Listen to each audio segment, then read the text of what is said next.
अस्सलाम वालेकुम जी। मैं हकीम लश्कर मेहदी। अक्सर वालिदैन हमसे ये शिकायत करते हैं जी हमारे बच्चे का पेट फूलता है, हवा गैस रहती है, हमारा बच्चा सही से खाता पीता नहीं है, बदहजमी रहती है, मुंह पका रहता है या मुंह से पानी निकलता रहता है। आज चंद एक चीज़ें मैंने आपसे शेयर करनी है, अगर आप इस्तेमाल करवाते हैं तो इंशाल्लाह आपके बच्चों का पेट भी ठीक हो जाएगा। हवा गैस तबखीर तजाबियत या बच्चा अगर खाता पीता ठीक नहीं है तो वो भी इंशाल्लाह खाना पीना शुरू कर देगा।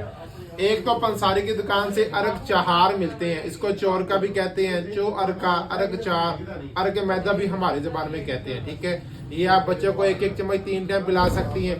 और अगर बच्चे को कब्ज हो या पखाना ना आ रहा हो तो सबसे पहले बच्चे को रोगन बादाम दें 1 चम्मच दूध में मिलाकर, या कस्ट्रैल, ये आप बच्चे को दूध में मिलाकर दे सकती हैं। पखाना खुल के आ जाएगा तो उससे भी बच्चे का पेट जो फूलता है, हवा गैस आती है, वो भी खारिज हो जाएगी। ठीक है, इसके अलावा एक चाटे का नुस्खा मैं आपको बताने लगा हूँ, अगर आप बना के रख लेती हैं तो बच्चे को सुबह दोपहर शाम एक एक चुटकी पानी में मिलाकर दें तो इंशाल्लाह बच्चों का हाजमा दुरुस्त हो जाएगा, पेट फूलना खत्म हो जाएगा, पेट का हाजमा बिल्कुल फिट हो जाएगा इंशाल्लाह। इससे बच्चे की सेहत भी ठीक होना शुरू हो जाएगी। सही है, इसमें सबसे पहली चीज़ जी अजवाइन। 5 ग्राम अजवाइन लें, 5 ग्राम जंजीबील, इसको सुंड भी कहते हैं, ये ले लें।